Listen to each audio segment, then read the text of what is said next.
water sign, Cancer, Pisces, and Scorpio. Kumusta po kayo guys? Okay, so water sign, maraming salamat po sa walang sawang pagsubaybay sa ating pong daily gabay. And ayan guys, paalala lang po na ang reading natin ay general reading lamang. So maaari po kayo guys makarelate, maaari rin naman pong hindi. Kaya gawing gabay lamang. Tingnan po natin gabay kapalaran po ni water sign. Water sign, Cancer, Pisces, and Scorpio. Gabay kapalaran po. Water sign.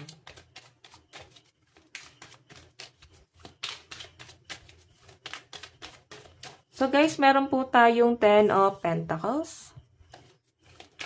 Okay, so meron po tayong King of Cups. Meron po tayong 4 of Pentacles. Ayan. Oh. Puro Pentacles, guys. So, nakikita ko guys yung pressure mo pagdating sa kaperahan. So, eto kasi guys, King of Cups, mahabang pasensya to. So, I think yung iba sa inyo, hinahabaan mo yung pasensya mo. Ngayon, sa nangyayari sa buhay mo, nakikita ko dito na nag-iingat ka na para bang, ayan, no, 10 of Pentacles, parang sugal siya. Yung iba sa inyo na addict sa sugal, or meron kang sinusugal dito.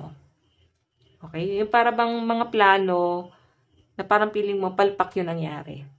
So, nandito yung mga aso. Ito kasi guys, mga aso is para bang nagre-represent po ng loyalty.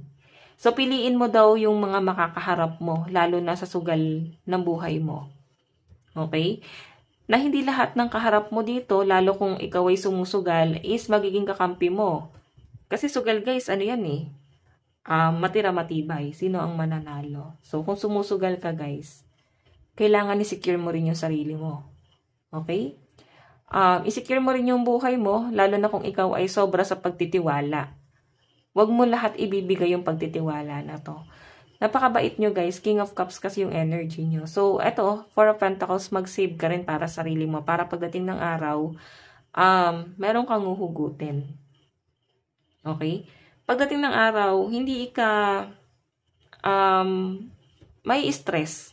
Kasi wala kang panguhugutan eh. Wala kang ibang source of income kasi naibigay mo na sa ibang tao, naitulong mo na sa iba. Tapos ikaw yung hindi mo na pansin, wala kang na build na foundation para sa sarili mo. Okay, hindi ka nakagawa ng foundation para sa sarili mo. Tingnan natin. Additional message po para kay water sign. Meron po tayong The Runner. May nakikita po akong naghahabol dito. Girl talk. So, ayan, may pag-uusap. Okay. Meron po tayong boat. Oh, yung iba sa inyo guys, ayan. Siguro ito, may travel ata yung iba sa inyo, water sign. So, I think rush to, no? Kumbaga, nagmamadali. Okay, igagrab na po yung opportunity kesa wala. Yun po yung nasasagap ko rito. Okay? So, ito kasi guys, meron ka daw pong marireceive. Ayan, may arriving. So, travel or pwedeng moving on, closure. Pwedeng meron kang makakausap dito at gusto mo ng clarification sa taong to. Pwede iba sa inyo guys, makukuha mo na yung visa mo or pwedeng yung makukuha mo na kailan yung schedule mo. Biyahe kasi nakikita ko. Okay? Basta meron ka marireceive na good news ngayon. So, titingnan po natin pagdating naman po sa love life. Okay, love life ng mga water sign. So, guys, ayan, ang lucky number nyo pala is 10, 4, and 7. 10, 4, 7. Pagdating sa love life, spirit guide. Love life po. Love life, yung water sign. So guys, meron po tayong, 6 of Wands. Maraming nakatingin. Maraming nakasupport. Maraming humahanga sa inyong water sign. Maraming nagmamahal sa inyo. Yun po yung pinapakita sa akin. Meron po tayong 10 of Pentacles.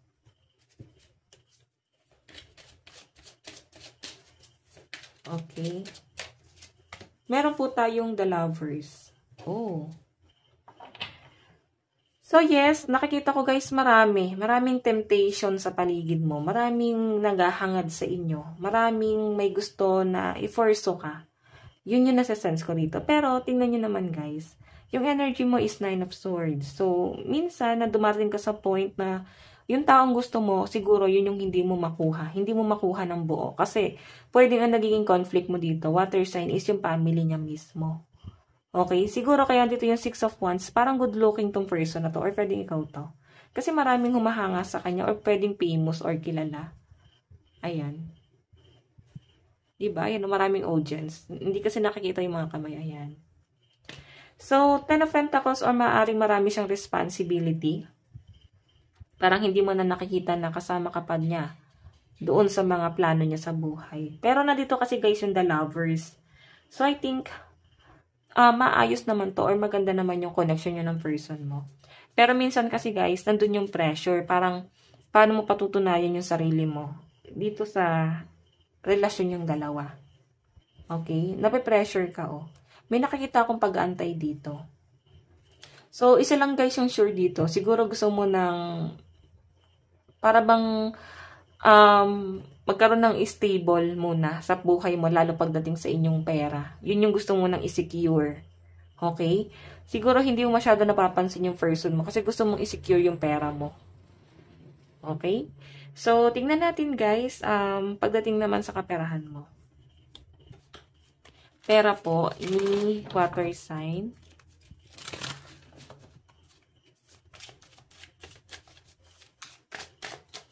Meron po tayong 2 of Wands. So, biyahe pa rin. Pag-explore, pwede iba sa inyo. May plano ba kayong mag-abroad? Or pwedeng lumipat ng company? Or pwedeng meron kang ibang... Meron ka siguro ibang source of income. Or parang, alam niyo yun, ibang trabaho. Okay? Siguro, small business to na sinisimulan nyo din. Meron po tayong 5 of Swords.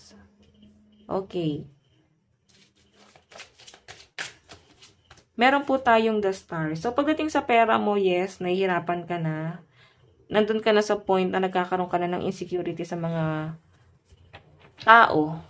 Okay, na parang bakit sila kinaya nila? Bakit ako ganito? Ganyan, ganyan. So, alam nyo guys, ito sinasabi kasi nung card, nandito yung the Star. Panapanahon lang yan. Ibig sabihin, hindi mo pa panahon. Okay, darating din yung panahon mo. Makukuha mo rin to, the Star, stability. Maring guys na marami lang talagang conflict, no? Yung pera mo talagang nailalabas mo. Marami kang binabayaran, masyado na magastos, hirap na kayo guys pagdating sa gastos. Tignan po natin ang inyong love advice. Meron po tayong express your love. Go ahead and make the romantic gesture. So guys, kung mahal mo naman daw yung person mo, wag kang mahiya, iparamdam yan sa kanya. Okay? So, tignan po natin. Give your relationship a chance. So, maaaring magbibigyan daw po ng second chance yung relasyon nyo ng person mo. Or pwedeng ito i-ex mo na. Pwedeng may second chance na. Okay? Maaaring okay naman na kayo kasi nabigyan na nga po ng second chance. At yes, win-work out. Mukhang true love mo siya.